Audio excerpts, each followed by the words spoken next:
She raised kids by day Paige was a soccer mom. and peddled fantasies by night. Hello, you've reached Models Inc. But this loving mother's double life caught up to her, leading to a shocking disappearance. Sorry, Mom, you are really, really mean. You said you would be back when we were dark, and you haven't even been back. She would never have not come home. A bounty of suspects. I don't kill anybody over sex. And a mystery that would take nearly a decade to unravel. We were still stuck with the reality that we didn't have a body. Paige Bergfeld, a 34-year-old mother of 3 young children, was living the picture-perfect life. Paige was one of those people that just exuded happiness. When she showed up, you knew she was going to show up with a smile because she just had that in her all the time. Paige was always very big about having her family on display. She would just be radiant when her kids were out playing. She loved family. Oh yeah, then her kids were everything.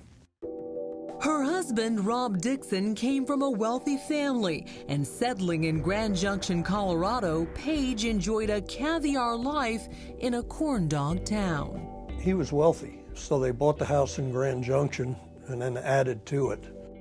But according to District Attorney Dan Rubenstein, Paradise was not without its troubles. They had somewhat of a tumultuous relationship. He would get angry. He would yell loudly. He would make threats or statements that would cause people to be very concerned.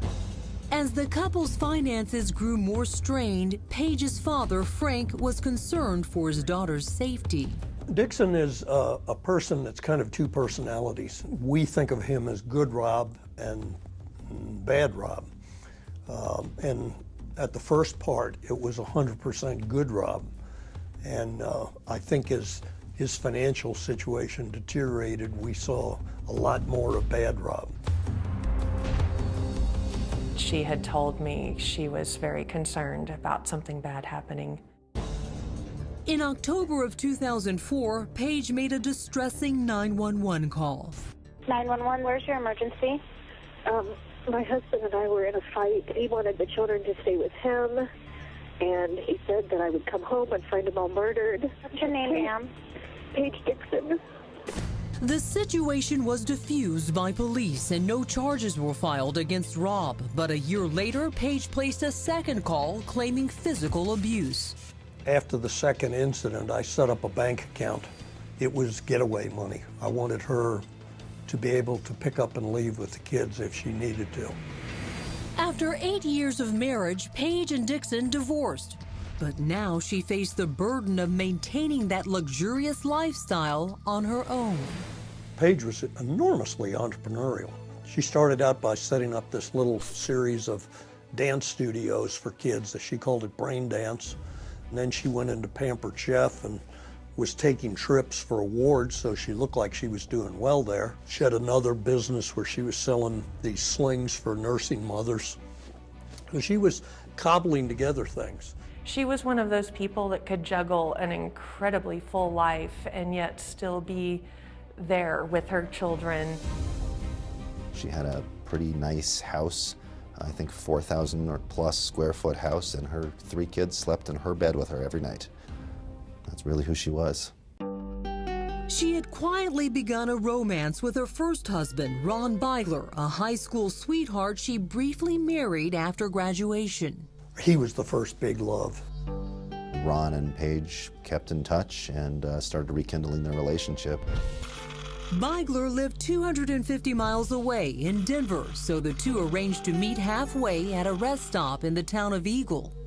On the day she was last seen, Paige Bergfeld left her $1 million home here to meet with one of her ex-husbands. Sadly, the young mother would never be seen again. Thursday, June 28th. Paige and Beigler enjoy a picnic lunch before she begins the 2-hour drive back to Grand Junction around 7 p.m. By 11 o'clock that night, she still wasn't home, and her young kids were growing distraught. You can hear the worry on this voicemail. Hi, Mom. I was just wondering when you were going to Even her first ex, Ron Beigler, was growing distressed. When Paige still wasn't home the next morning, he makes a call to the Grand Junction police. Dispatch, this is Clint. Yes, I needed to talk to you about the missing person emergency. We really have very little sense of exactly what happened. What we do know is that her kids were expecting her home. They ultimately reported her missing on that Saturday morning after leaving countless messages for her. Her first husband, Ron Beigler, was leaving messages for her.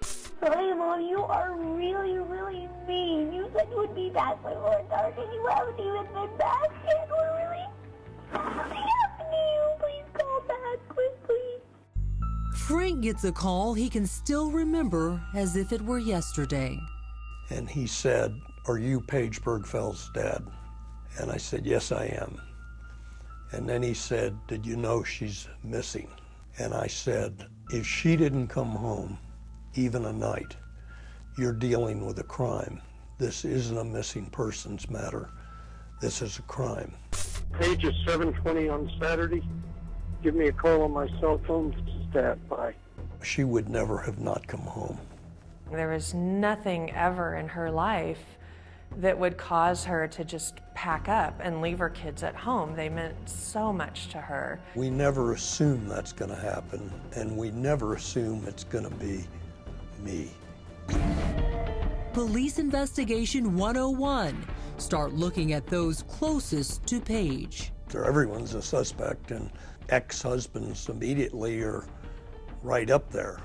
Detectives seek out Ron Beigler in Denver, Paige's last known contact and the same man who made the initial missing persons call. Well, he was the last one to see her, which made him a person to talk to.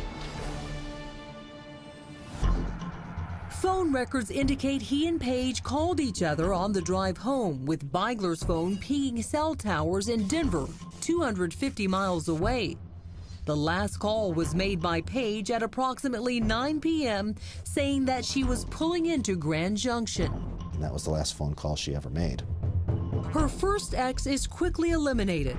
So cops turned their attention to Rob Dixon, Paige's second husband, who was now living in Philadelphia.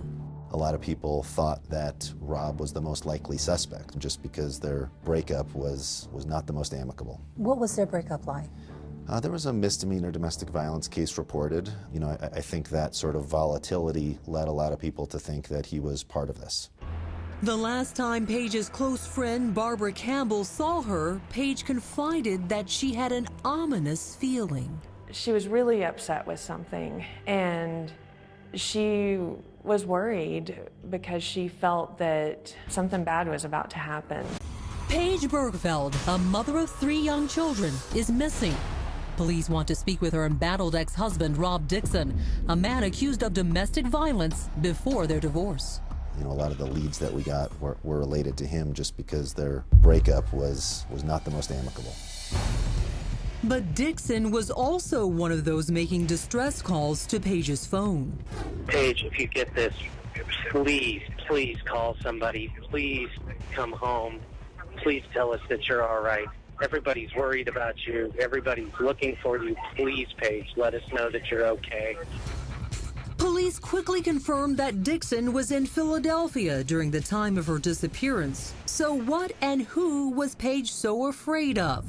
Police begin looking more closely at Paige's phone records and make a shocking discovery, one that will turn this case upside down. In addition to her work as a dance teacher, representing Pampered Chef, and pushing nursing slings, Paige Bergfeld was selling sex, operating a secret escort business called Models, Inc. Hello, you've reached Models, Inc., Colorado's premier gentleman's service. Stunning news to friends and family. He said, almost as an aside, "Did you know she was operating an adult business?" To which my response was, "I'm not sure what that means, but no, I didn't know." Investigators wrestle with the reality of what could be a very large number of suspects, or maybe even more secrets. Given that she was living a double life, both as a Pampered Chef saleswoman and as an escort, how do we even know she's dead? Because she could have just disappeared. But then, on Sunday, July 1st, 3 days after Paige went missing, that theory goes up in smoke. Hi, I'm at the corner of 23 and Logos, and there is a car on fire in the parking lot. Paige's car is found torched. When did you realize that you may not have her anymore? I would say that when I saw the car and seeing it burnt, you knew we were in a bad spot. While any physical evidence appears to be destroyed, detectives do make some interesting discoveries. For instance, the driver's seat is all the way back, even though Paige is only 5'4". When an investigator of similar height sits in the seat, her feet can't even reach the pedals. They also found Paige's day planner in the trunk, which somehow wasn't burned. However, the last 4 days of entries are torn out. Was someone else driving Paige's car? Someone much taller? And did they remove any evidence of their name from Paige's records? Unwilling to give up hope, the community of Grand Junction rallies around the Bergfeld family for a massive search. And we probably had 150 people that first day, a day that was over 100 degrees, and people were there who none of whom I knew. I didn't live in the community, and it was an overwhelming display of just community spirit and people who care for one another. The search hits pay dirt along Highway 50 just south of town, a veritable trail of breadcrumbs with Paige's fingerprints all over it. 100 volunteers out searching found a 15-mile stretch of Paige's personal items strewn along Highway 50 here just south of Grand Junction. It's very difficult to know what to make of the strewn items. They also weren't the type of items that Paige would throw out unless she really needed to. They were blank checks on her business account. They were her kids' medical cards. Was Paige kidnapped and trying to tell searchers where to find her? Tracking dogs were brought in and alerted to Paige's scent, but the trail ended at a riverbank with no sign of Paige. Investigators needed a break, and they were about to get it. One of the first things we did was look at the phone calls she had made the day she went missing. The last call Paige made was to her first husband, Ron Beigler, at approximately 9 p.m. But she also received several calls from potential clients of Models Inc. Yeah, this is Motel 6, room 237. I was just checking to see if you had somebody coming out or not. Thank you. Another one of those calls to Paige, or Carrie as she was known at night, was from a man named Jim who called while she was visiting Beigler. Hello, yeah, this is Jim. Just calling to see if Carrie was available tonight. Turns out Jim called Paige 3 times the day she went missing and twice the evening of June 28th, but all these calls were made from a prepaid track phone. Police trace the number and find that it was purchased 2 days earlier on June 26th at a local Walmart by the man in this surveillance video. Detectives finally managed to find Jim, whose real name is Lester Jones. And get this, he works across the street from where Paige's car was found burning. That track phone in its entire history only had 5 phone calls to or from it. And the first phone calls were placed from it to Paige's Models Inc. phone, and the last one was back from the Models Inc. phone to that track phone. And after that, the track phone went dead. It never made another phone call again. A little digging reveals that Jones was convicted of first-degree sexual assault and kidnapping back in '99. He's also a big man, 6'5", the kind of man who might drive with a car seat pushed all the way back. A week after Paige Bergfeld goes missing, the search for suspects has narrowed down to this man, Lester Ralph Jones, a man convicted of sexual assault against and the kidnapping of his ex-wife. And told her he was going to take her out to a lake, kill her, and bury her where nobody would ever find her. Have a seat. Officers are anxious to have a little chat with Mr. Jones. Does it bother you at all that somebody's missing? And you know that somebody to be involved in this service. And you know you use the service. Yes. That should. Sure should. Her car is found a stone's throw away from where you work. Does that bother you? Doesn't bother you at all? Okay. Her car is found torched a stone's throw away from where you work. That doesn't bother you? No. Does it make you nervous that we may think you did something? No. It should. What Lester doesn't know is that cops are at this very minute searching his workplace and talking to his wife. Seems she was out of town the night Paige went missing. On the week of June 28th, Lester Jones was first out of town on the weekend prior to with his wife in California, and then he came back to Grand Junction and she went on to Georgia. And how about 3 nights after Paige's disappearance when her car was found burning? What'd you do the rest of Sunday, Les? I don't know. I mean, we hung around. That's it. Okay. Actually, that's not it. All right. I have investigators out talking to your wife. Okay. Okay. What'd you do Sunday evening, Les? Went to bed. Incorrect. Okay. Les, I need to be able to tell this family, these little kids, where Mom is. Good, bad, or indifferent, they need closure. Would you not agree they need some closure? I would, yes. Okay. Jones finally confessed that he left the house Sunday night between 9 and 10 p.m., the same time Paige's car was reported on fire to take care of a task at work. Why'd you leave the house Sunday night? To shut the shop lights off. How long were you gone? Minimal time to come down and go right back. Why would I... The search of his workplace, a local RV shop, reveals more startling evidence. Well, at Lester Jones' workplace, he had a whole host of items, such as handwritten notes about other escorts, what their bra sizes were, what type of sex they would have, if they would have sex at all. He also had the track phone packaging for the track phone that was used to call Paige. He had bras that happened to be the same bra size as Paige.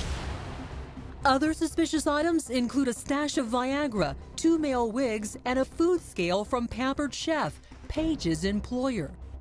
There was also a gas can that was found at his workspace that his boss said was out of place, that shouldn't have been there.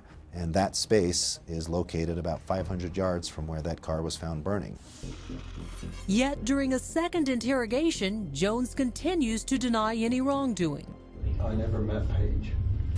He even denies that he's the man in this surveillance video buying the track phone.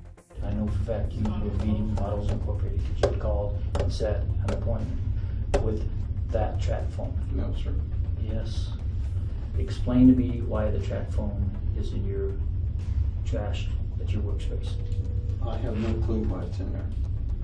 How did that get there? I don't know. First, he denied being at the Walmart at all. Then he said he was there to buy a soda. Ultimately, when shown the picture, he said he was there buying a Monster cable. How did your picture get on a video at the very same time the track phone is being ordered? I can't tell you that. I was in Walmart and I bought a Monster cable. You bought Monster cable even though the receipt comes back to a track phone? I did not buy even though a track the clerk phone. remembers you at a track phone? I did not buy a track phone. So video's lying, clerk's lying, receipt's lying. The seeming nail in the coffin? Track dogs are taken to Paige's car and alert to the scent of Lester Jones in the front seat. Did you guys go for a ride? Did you go up Highway 50? No. Did she throw her stuff out? How did stuff get up on Highway 50? I didn't. I haven't been anywhere with this lady.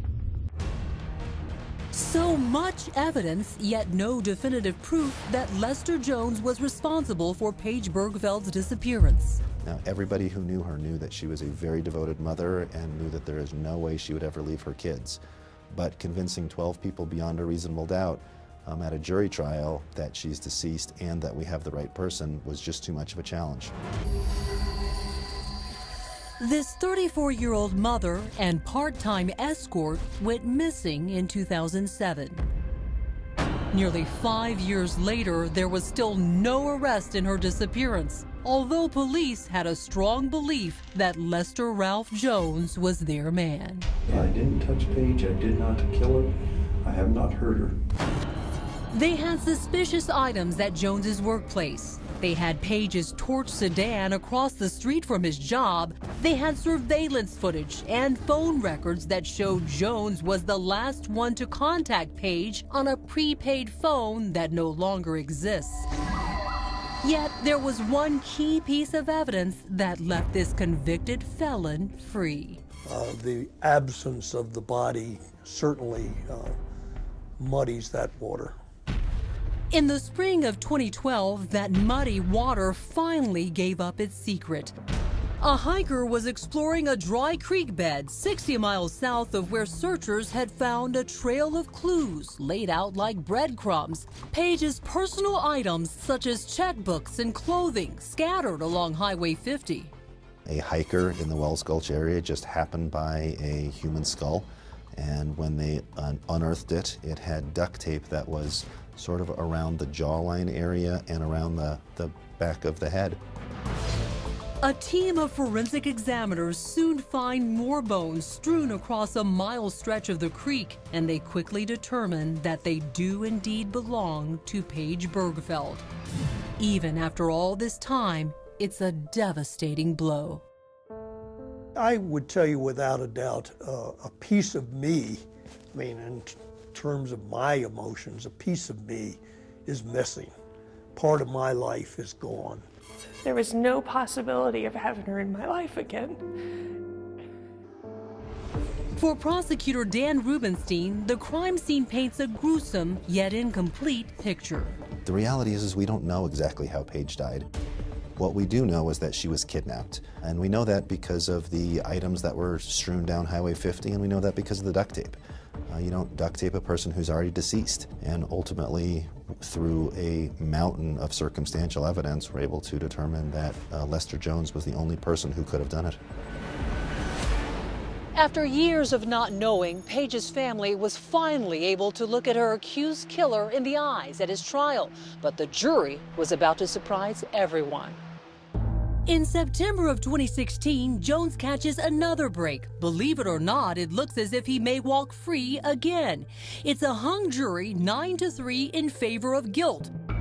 But the dogged DA wasn't about to let this case go.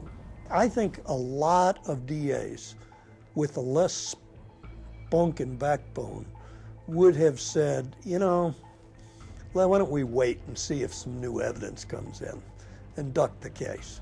What made you so passionate about this? Every life matters, and it bothered me the idea that people might think that because Paige had this double life that she didn't deserve justice. Please rise for our jury. In November of 2016, Rubenstein takes another shot. His first witness, Paige's daughter, Jess. Now 18, she was the child who left tearful pleas on her mother's voicemail 9 years earlier. Hey, Mom, you are really, really mean. You said you would be back when we were dark, and you haven't even been back yet. When was the last time you saw your mom? The last time I saw my mother was on June 28th, before she went to work. She said that she would be back around dinner time. My mom was a very kind lady. She did everything for her kids. We all slept in her bed in her bedroom because we just all loved to be around her. Jones's wife, a reluctant witness, gives key testimony about the night Paige's car was found on fire. Did he leave at any point Sunday evening? Yes, he did. Did he tell you why he was leaving? He had to turn off the lights. He thought he had maybe left them on at the shop where he worked. Was it suspicious for you when he left that evening? Yes. Can you explain to the jury why that was suspicious to you? I had suspected him of other women, and I thought he was going to meet someone else. Another damning tidbit came from a recorded phone call between police and Lester Jones regarding his impounded vehicles. One of the big surprises that came out of this investigation was a phone call that went from then Sergeant Art Smith, who was trying to return his vehicles to Mr. Jones, and he placed a simple phone call, and what Art was trying to figure out was, how do I get these vehicles to you? If you need us to bring one to you or come and pick one of you up, we can do that for you. I don't think so. Mr. Jones, I'm not following you. He asked me if I would bury a body. I'm sorry? You asked me where I could bury a body. When did I ask you that? The jury had a question at one point during their deliberations, and the question was, can we hear that phone call again?